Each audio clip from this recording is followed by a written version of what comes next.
Hi guys, welcome to Nursing Chaps. Today let's discuss about abortion. So let's see the definition of abortion. Abortion is defined as the spontaneous or induced termination of pregnancy before fetal viability. അതായത് ഒന്നെങ്കിൽ നമ്മൾ അറിയാതെ natural ആയിട്ട് പോകുന്നത് അതാണ് spontaneous ഉദ്ദേശിക്കുന്നത്, അല്ലെങ്കിൽ നമ്മൾ അറിഞ്ഞുകൊണ്ട് അതിനെ അബോർട്ട് ചെയ്യുന്നതിനാണ് ഇൻഡ്യൂസ്ഡ് ടെർമിനേഷൻ ഓഫ് പ്രഗ്നൻസി കൊണ്ട് ഉദ്ദേശിക്കുന്നത്. അത് ഫീറ്റസിൻ്റെ വയബിലിറ്റി, അതായത് ഫീറ്റസിന് പുറത്ത് പോയി സർവൈവ് ചെയ്യാൻ പറ്റാത്ത ആ ഒരു കണ്ടീഷന് മുമ്പ് ഒന്നെങ്കിൽ നാച്ചുറലായിട്ട് അബോർട്ടായി പോവുക, അല്ലെങ്കിൽ നമ്മൾ എന്തെങ്കിലും സർജിക്കൽ മെത്തേഡ് ഉപയോഗിച്ച് ഇൻഡ്യൂസ് ചെയ്ത് കളയുന്നതിനെയാണ് നമ്മൾ അബോർഷൻ കൊണ്ട് ഉദ്ദേശിക്കുന്നത്. മിസ്കാരേജ് എന്ന് പറഞ്ഞാൽ എന്താ? സ്പോണ്ടേനിയസ് ആയിട്ടുള്ള ലോസ്, അത് നമ്മൾ അറിയാതെ സംഭവിക്കുന്ന ആ ഒരു അബോർഷൻ ഇല്ലേ, അതിനാണ് നമ്മൾ മിസ്കാരേജ് എന്ന് പറഞ്ഞ വേർഡ് കൊണ്ട് ഉദ്ദേശിക്കുന്നത്. So let's see the definition of abortion given by WHO.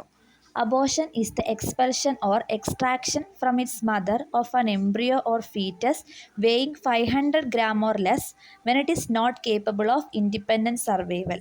അപ്പോൾ അബോർഷൻ എന്ന് പറഞ്ഞാൽ എന്താണ്? 500 ഗ്രാം അല്ലെങ്കിൽ അതിൽ താഴെയുള്ള ഫീറ്റസോ എംബ്രിയോയോ അതിൻ്റെ അമ്മയിൽ നിന്നും പുറത്തേക്ക് പോവുക, അല്ലെങ്കിൽ അമ്മയിൽ നിന്ന് വേർപെടുത്തി എടുക്കുന്ന ആ ഒരു പ്രോസസ്സ്, അതിനാണ് നമ്മൾ അബോർഷൻ കൊണ്ട് ഉദ്ദേശിക്കുന്നത്. പിന്നീട് നമ്മളിത് ഫീറ്റസ് പുറത്ത് പോയി കഴിഞ്ഞാൽ പിന്നെ ആ ഫീറ്റസിന് തന്നെ നിലനിൽക്കാനും സാധിക്കത്തില്ല. അപ്പോൾ ആ ഒരു സംഭവത്തിനാണ് നമ്മൾ അബോർഷൻ കൊണ്ട് ഉദ്ദേശിക്കുന്നത്. ഇപ്പോൾ 500 ഗ്രാമോ അല്ലെങ്കിൽ അതിൽ കുറവുള്ളതെന്ന് ഓർത്തിരിക്കണം. അല്ലാത്ത പക്ഷം നമ്മൾ അത് കൂടുതലാണ്, നമ്മൾ അതിനെന്ത് പറയും? ഇൻട്രാ യൂട്രൈൻ ഡെത്ത് എന്നാണ് പറയുന്നത്. അപ്പോൾ അബോർഷൻ്റെ ഡെഫിനിഷൻ ഇതാണ്. Okay, let's see the classification of abortion. Abortion is mainly classified into spontaneous abortion and induced abortion. അപ്പോൾ സ്പോണ്ടേനിയസ് എന്ന് പറഞ്ഞാൽ എന്താണ്? നാച്ചുറൽ ആയിട്ട് സംഭവിക്കുന്ന അബോർഷനാണ് സ്പോണ്ടേനിയസ് എന്ന് പറയുന്നത്.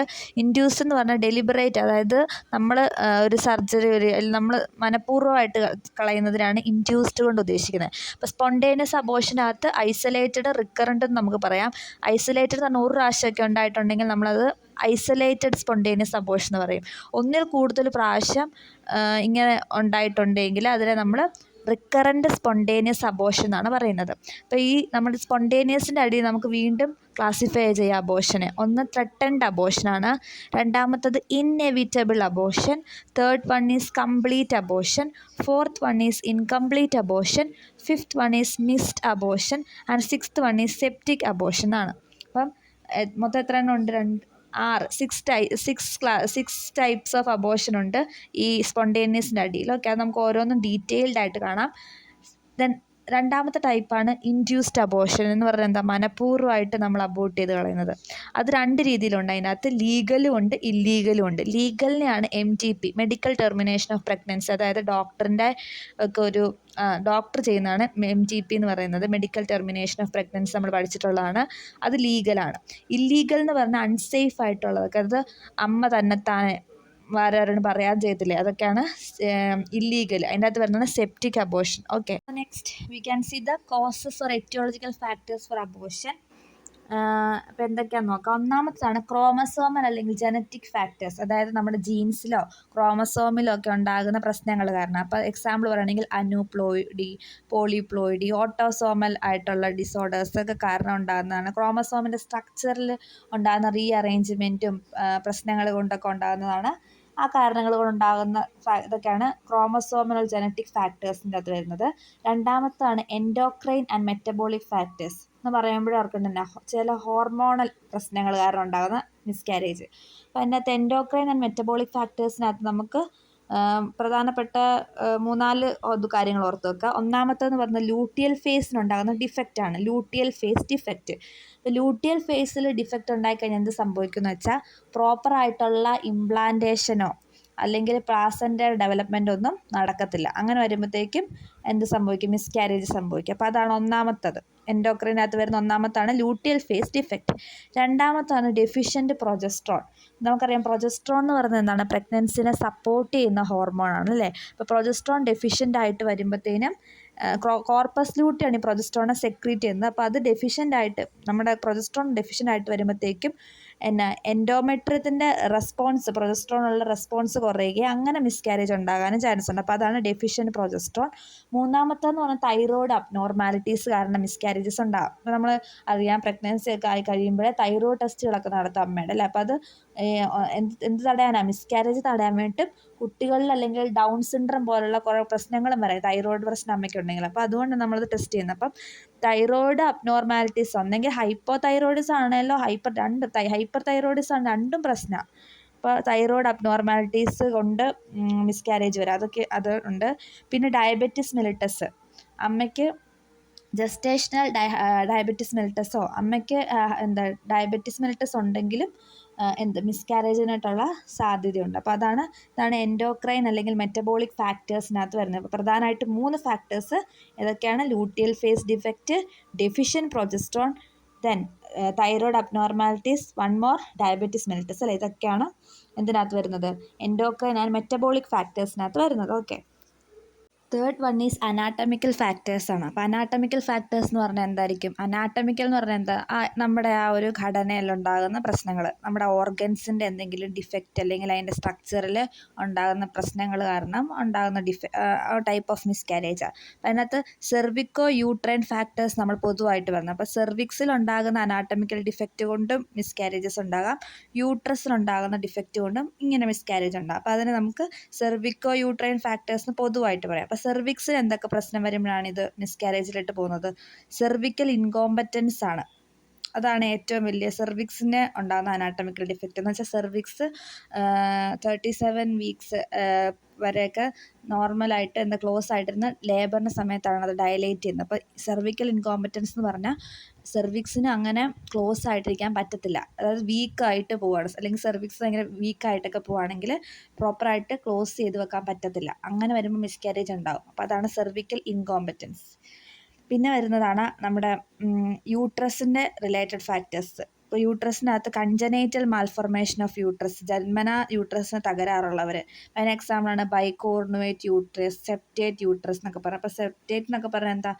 യൂട്രസിൻ്റെ നടുക്ക് കൂടെ ഒരു വോള് പോവുക, അങ്ങനെ യൂട്രസിന് പാർട്ടീഷനൊക്കെ സംഭവിക്കുക. അപ്പോൾ അങ്ങനത്തെ എന്തെങ്കിലും കൺജനൈറ്റൽ ഡിഫക്റ്റ് ഉണ്ടെങ്കിൽ മിസ്കാരേജിലായിട്ട് പോവാം. പിന്നെ യൂട്രൈൻ ഫൈബ്രോയിഡാണ് യൂട്രസിനകത്ത് വരുന്ന അനദർ ഫാക്ടർ എന്ന് പറയുന്നത്. അപ്പോൾ ഫൈബ്രോയിഡുകളൊക്കെ ഉണ്ടെങ്കിൽ എന്ത് സംഭവിക്കും? അബോർഷനുള്ള റിസ്ക് കൂടുതലായിരിക്കും.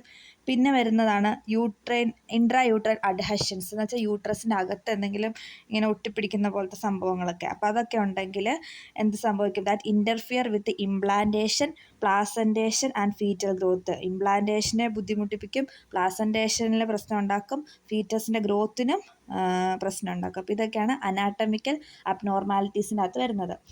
പിന്നെ വരുന്നതാണ് ഫോർത്ത് വൺ ഈസ് ഇൻഫെക്ഷൻസ്. ഇപ്പോൾ ഇൻഫെക്ഷൻസ് എന്ന് വെച്ചാൽ ഡ്യൂറിങ് ദ ടൈം ഓഫ് പ്രഗ്നൻസിയിൽ അമ്മയ്ക്ക് എന്തെങ്കിലും ഇൻഫെക്ഷൻസ് ഉണ്ടാവുകയാണെങ്കിൽ അബോർഷൻ അല്ലെങ്കിൽ മിസ്കാരേജിന് കാരണമാവാം. അപ്പോൾ അത് ഏത് തരത്തിലുള്ള ഇൻഫെക്ഷൻ വേണമെങ്കിലും ആകാം. വൈറൽ ഇൻഫെക്ഷൻസ് ആവാം, പാരസൈറ്റിക് ഇൻഫെക്ഷൻ ആവാം, ബാക്ടീരിയൽ ഇൻഫെക്ഷൻ ആവാം.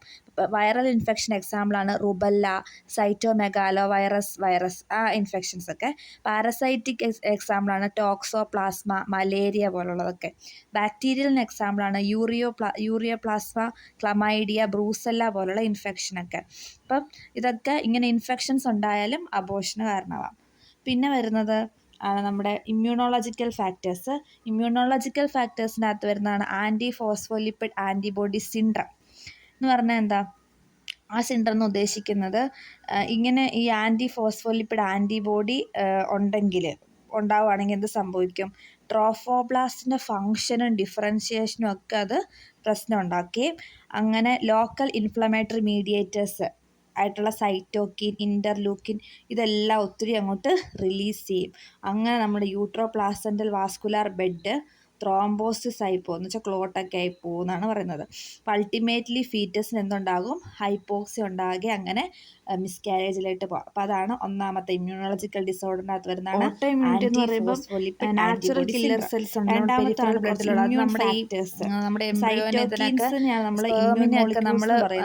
ഡിഫറെൻ്റ് ആയിട്ടുള്ള സംഭവമായിട്ട് ഇമ്മ്യൂൺ ഫാക്ടേഴ്സ്, എന്തോ ഫോറിൻ ബോഡി ആയിട്ട് കണ്ട് അതാണ് നമ്മൾ അങ്ങനെ മിസ്കാരേജ് ഉണ്ടാകുന്നതാണ് ഇമ്മ്യൂണോളജിക്കൽ ഡിസോർഡർ. ഓട്ടോ ഇമ്മ്യൂണിറ്റി എന്ന് പറഞ്ഞാൽ ഇത് നമ്മുടെ ഫീറ്റസിന് അല്ലെങ്കിൽ പെറ്റേണൽ ആൻറ്റിബോഡീസിനെ എന്തായിട്ട് കാണുവാണ്, ഫോറിൻ ബോഡി ആയിട്ട് കണ്ടുപിടിച്ച് അതിനെ നശിപ്പിച്ച് കളയും. എംബ്രിയോനെ ഡാമേജ് ആക്കുന്നതിനെയാണ് നമ്മൾ ഓട്ടോ ഇമ്മ്യൂണിറ്റി എന്ന് പറയുന്നത്. പിന്നെ വരുന്നതാണ് നമ്മുടെ എൻവയോൺമെൻറ്റൽ ഫാക്ടേഴ്സ്. എൻവയോൺമെൻറ്റൽ ഫാക്ടേഴ്സിനകത്ത് വരുന്നതാണ് cigarette smoking, alcohol consumption, exposure to X-ray radiation, പിന്നെ use of contraceptive agents such as IUDs, അത് പിന്നെ drugs, chemicals, noxious agents such as anaesthetic gases, arsenic, lead, formaldehyde.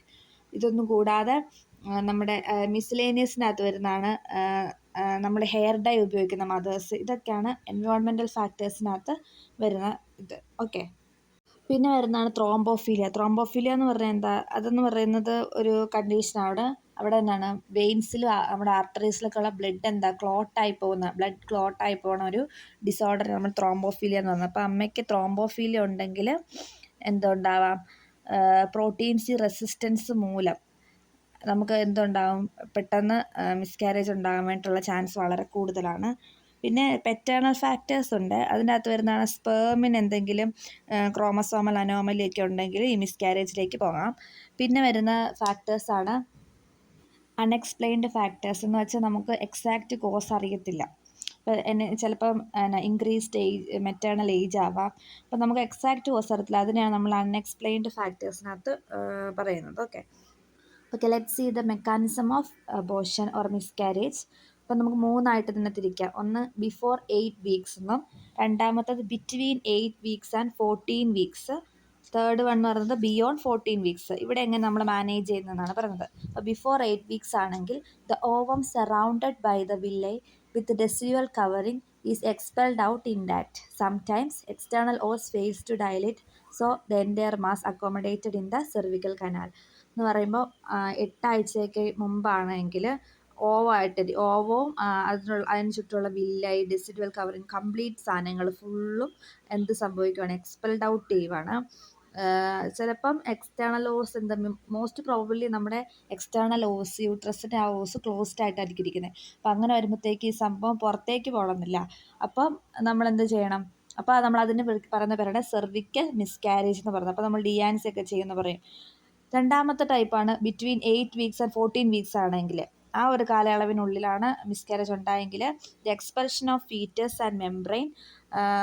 Expulsion of foetus commonly occurs leaving behind the placenta and membranes. അതായത് foetus expelled out ആവും, പക്ഷെ പ്ലാസൻ്റയും അതിൻ്റെ മെംബ്രെയിൻസും ഒക്കെ നമ്മുടെ യൂട്രസിനകത്ത് തന്നെ ഇരിക്കുന്നത്. പിന്നെ ബിയോണ്ട് 14 വീക്ക് ആകുമ്പോഴത്തേക്കും the process of expulsion is similar to a mini labour. എന്ന് പറയുമ്പോൾ നമ്മൾ നോർമൽ ഡെലിവറി പോലെ തന്നെയായിരിക്കും. അപ്പം the foetus is expelled first, followed by the expulsion of placenta after a varying interval. ആദ്യമേ ഫീറ്റസ് പുറത്ത് വരും, പിന്നെ നോർമൽ ഡെലിവറി പോലെ തന്നെ പ്ലാസൻ്റ അതിന് പുറകെ വരും. ഓക്കെ, അതാണ് ബിയോണ്ട് 14 വീക്സ് എന്ന് പറയുന്നത്. ഓക്കെ, അപ്പോൾ ഇത്രയാണ് mechanism. Then moving on to the types. First one is threatened miscarriage. ഇപ്പോൾ ഈസിയാണ്, നന്നായിട്ട് ഓർത്ത് വെച്ചാൽ നമുക്ക് എളുപ്പം എഴുതാവുന്നതാണ്.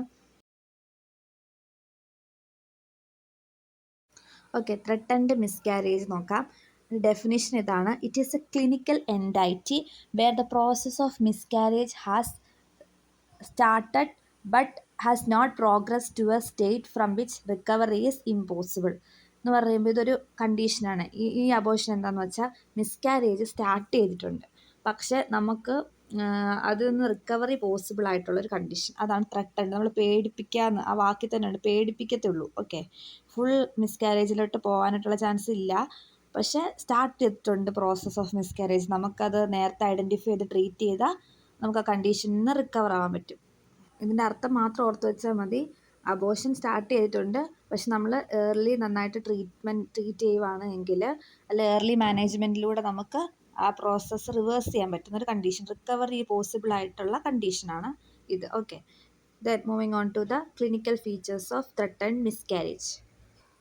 ഓക്കെ, ക്ലിനിക്കൽ ഫീച്ചേഴ്സിനകത്ത് ഫസ്റ്റ് വരുന്നത് ബ്ലീഡിങ് പെർ വജൈനം.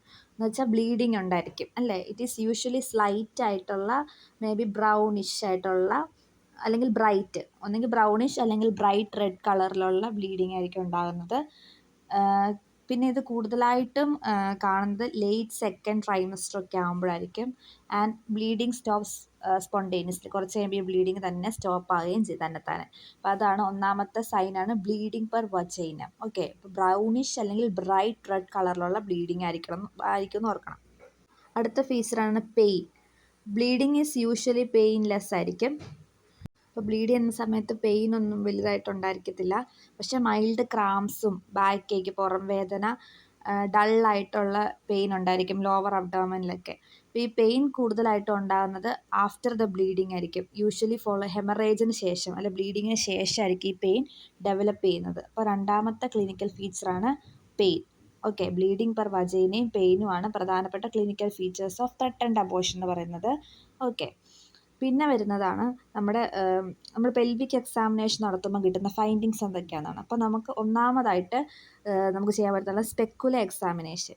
ഇപ്പോൾ സ്പെക്കുലം നമ്മൾ അറിയാലോ, ഇൻസ്ട്രുമെൻ്റ്. സ്പെക്കുലം വെച്ച് നമ്മൾ എക്സാമിൻ ചെയ്യുമ്പോൾ നമുക്ക് ബ്ലീഡിങ് കാണാൻ വേണ്ടി പറ്റും. പിന്നെ ജെൻറ്റിലായിട്ടുള്ള ഡിജിറ്റൽ എക്സാമിനേഷൻ നമുക്ക് നടത്താം. അപ്പോൾ നമുക്ക് കാണാൻ പറ്റുന്നത് ഇൻറ്റേർണൽ ഓസ് അപ്പോൾ ക്ലോസ്ഡ് ആയിട്ടിരിക്കുന്നതായിരിക്കും നമ്മുടെ ഫൈൻഡിങ്സ് എന്ന് പറയുന്നത്. പിന്നെ എക്സ്റ്റേണൽ ഓസ് ആണ് ക്ലോസ്ഡ് ആയിട്ടിരിക്കുന്നത്. യൂട്രൈൻ സൈസ് എന്നൊക്കെ പറയുന്നത് correspond to the period of amenorrhoea. അതായത് ഇപ്പോഴത്തെ ആ ഒരു ജസ്റ്റേഷണൽ ഏജിന് അത്രയും വലിപ്പം തന്നെ ഉണ്ടായിരിക്കും. യൂട്രസും സെർവിക്സും ഒക്കെ സോഫ്റ്റ് ആയിരിക്കും. Okay, pelvic examination is avoided when ultrasonography is available. അതായത് നമുക്ക് USG അവൈലബിൾ അല്ലാത്ത കണ്ടീഷൻ നമ്മൾ ഒരിക്കലും പെൽവിക് എക്സാമിനേഷൻ ചെയ്യാൻ പാടില്ല. Okay, with time bleeding and pain subsides and pregnancy continues. അതായത് കുറച്ച് സമയം കഴിയുമ്പോഴത്തേക്കും ബ്ലീഡിങ് കുറയുകയും പെയിൻ കുറയുകയും പ്രഗ്നൻസി കണ്ടിന്യൂ ചെയ്തു പോകുന്നതൊക്കെയാണ് ഇതിൻ്റെ അകത്ത് വരുന്ന ഫീച്ചേഴ്സ്. ഓക്കെ, ത്രട്ടൻഡ് മിസ്കാരേജിനകത്ത് വരുന്നത്. ഓക്കെ, ഇൻവെസ്റ്റിഗേഷനകത്ത് നമുക്ക് ബ്ലഡ് ടെസ്റ്റ് നടത്താം. അപ്പോൾ ബ്ലഡ് ടെസ്റ്റിനകത്ത് നമ്മൾ റുട്ടീനായിട്ട് ചെയ്യുന്ന കാര്യങ്ങളൊക്കെയാണ് ചെയ്യുന്നത്. HB നോക്കും, ഹെമാറ്റോക്രിറ്റ്, RH ടൈപ്പിംഗ്, ABO അതൊക്കെ നമ്മൾ നോക്കും. ബ്ലഡ് ഗ്രൂപ്പിംഗ് ഒക്കെ നോക്കും. യൂറിൻ ടെസ്റ്റിനകത്ത് വലിയൊരു റെലവൻസ് ഇല്ല. കാരണം എന്താണെന്ന് വെച്ചാൽ HCG ഫീറ്റൽ ഡെത്തിന് ശേഷവും നമുക്ക് യൂറിനെ കാണാൻ വേണ്ടി പറ്റും. അപ്പോൾ അതുകൊണ്ട് അതത്ര റിലയബിൾ അല്ല. പിന്നെ ട്രാൻസ് വജൈനൽ സോണോഗ്രഫി ചെയ്യാം. ഇപ്പോൾ ട്രാൻസ് വജൈനൽ സോണോഗ്രഫി ചെയ്യുന്നതിലൂടെ നമുക്ക് പ്രഗ്നൻസി, അത് സ്കാനിങ്ങിൻ്റെ സംഭവമല്ലേ, അപ്പോൾ നമുക്ക് അതിലൂടെ പ്രഗ്നൻസി കൺഫേം ചെയ്യാം. ഫീറ്റസിൻ്റെ ലൊക്കേഷൻ, വയബിലിറ്റി ഒക്കെ അറിയാൻ പറ്റും. ഇപ്പോൾ നമുക്ക് ഒരു 5.5 വീക്സ് ഒക്കെ കഴിഞ്ഞെങ്കിൽ നമുക്ക് ജസ്റ്റേഷണൽ സായ്ക്കൊക്കെ വിസിബിൾ ആയിരിക്കും. പിന്നെ നമുക്ക് വരുന്ന ഇതാണ് നമ്മുടെ സിറം പ്രൊജസ്ട്രോൺ. നമുക്ക് നോക്കാം, HCG ഒക്കെ നോക്കാം. അപ്പോൾ സിറം പ്രൊജസ്ട്രോൺ എന്ന് പറയുന്നത് greater than 25 nanogram per ml ഒക്കെ ആണെങ്കിൽ നമുക്ക് വയബിൾ പ്രഗ്നൻസിനാണ് അത് ഇൻഡിക്കേറ്റ് ചെയ്യുന്നത് 95%. അപ്പം സിറം പ്രൊജസ്ട്രോൺ വാല്യൂ നമുക്ക് നോക്കാം. അത് greater than 25 nanogram per ml ആണെങ്കിൽ അത് ഇൻഡിക്കേറ്റ്സ് എ വയബിൾ പ്രഗ്നൻസി. പിന്നെ നമുക്ക് സിറം HCG ലെവൽ നമുക്ക് നോക്കാം. സീരിയലായിട്ട് ഉള്ള സിറം HCG ലെവൽ എന്തിനു സഹായിക്കും? That is helpful to assess the foetal wellbeing നോക്കാൻ വേണ്ടി സഹായിക്കും. അങ്ങനെ HCG ഒക്കെ ഇങ്ങനെ നോക്കുന്നത് നമുക്ക് എക്ടോപിക് പ്രഗ്നൻസി ഒക്കെ കൺഫേം ചെയ്യാൻ വേണ്ടി പറ്റും. Okay, next is treatment measures. ഇപ്പോൾ ട്രീറ്റ്മെൻറ്റിനകത്ത് ഫസ്റ്റ് പറയുന്നതാണ് ബെഡ് റെസ്റ്റ് ആണ്. ഇപ്പോൾ ഉള്ള പ്രധാനപ്പെട്ട ട്രീറ്റ്മെൻറ്റ് എന്ന് പറയുന്നത് പെൽവിക് റെസ്റ്റ് എടുക്കാനാണ് പറയുന്നത്. Patient should be in bed for few days until the bleeding stop. Bleeding നിൽക്കുന്നിടം വരെ പേഷ്യൻറ്റ് കംപ്ലീറ്റ് ബെഡ് റെസ്റ്റ് എടുക്കണം. ഇപ്പോൾ നമ്മൾ പറഞ്ഞില്ലേ, സെർവിക്കൽ ഇൻകോമ്പറ്റൻസി കാരണമൊക്കെ ആണെങ്കിൽ നമ്മൾ നല്ല റെസ്റ്റ് എടുക്കണം. ഓക്കെ, പിന്നെ നമുക്ക് പറയുന്നത് രണ്ടാമത് നമുക്ക് പ്രൊജസ്ട്രോൺ ട്രീറ്റ്മെൻറ്റ് കൊടുക്കാം. Progesterone is the pregnancy supporting അല്ലേ ഹോർമോൺ. പ്രൊജസ്ട്രോൺ നമുക്ക് കൊടുക്കുന്നതിലൂടെ നമുക്ക് എന്ത് സഹായിക്കും? നമുക്ക് ഈ പ്രഗ്നൻസി മെയിൻറ്റെയിൻ ചെയ്യാൻ വേണ്ടിയിട്ട് ഹെൽപ്ഫുള്ളാണ്. ഇതിൻ്റെ മെക്കാനിസം എന്ന് പറയുന്നത് progesterone induces immunomodulation to shift the TH1 pro inflammatory response ആണ് TH1 എന്ന് പറയുന്നത്. അതിനെ TH2 ആയിട്ട് മാറ്റും. ആൻറ്റി ഇൻഫ്ലമേറ്ററി റെസ്പോൺസ് ആയിട്ട് കൺവേർട്ട് ചെയ്യാൻ ഈ പ്രൊജസ്ട്രോൺ ഹെൽപ്ഫുള്ളാണ്. അപ്പം TH1 നമ്മുടെ മിസ്കാരേജിന് കാരണമാകുന്ന ഒരു സംഭവമാണ്. അതിനെ TH2 ആയിട്ട് കൺവേർട്ട് ചെയ്ത് ആൻറ്റി ഇൻഫ്ലമേറ്ററി റെസ്പോൺസിലേക്ക് മാറ്റുക. അപ്പം പ്രൊജസ്ട്രോൺ ട്രീറ്റ്മെൻറ്റ് നല്ല അടുത്ത ഒരു ട്രീറ്റ്മെൻറ്റ് മെഷർ എന്ന് പറയുന്നത് പ്രൊജസ്ട്രോൺ ട്രീറ്റ്മെൻറ്റ് ആണ്. പിന്നെ നമുക്ക് അഡ്വൈസ് ചെയ്യാം അവരോടൊരു ഫോളോ അപ്പിന് വരുമ്പോഴത്തേക്കും ഒരു 2 to 3 വീക്സിന് ശേഷം വരുമ്പോഴത്തേക്കും എന്ത് ചെയ്യാൻ USG ഒക്കെ എടുത്ത് വരാൻ വേണ്ടി പറയാം. അതുപോലെ തന്നെ സിറം HCG ഒക്കെ നോക്കിയിട്ട് വരാൻ വേണ്ടി പറയാം. ഇതൊക്കെയാണ് ട്രീറ്റ്മെൻറ്റിനകത്ത് വരുന്നത്. അപ്പോൾ ഇത്രയാണ് ത്രട്ടൻഡ് മിസ്കാരേജിലേക്ക് വരുന്നത്. ഇനിയും ഉണ്ട് അബോർഷൻ്റെ ടൈപ്സ്. അത് നമുക്ക് അടുത്ത വീഡിയോസിൽ കാണാം. Thank you.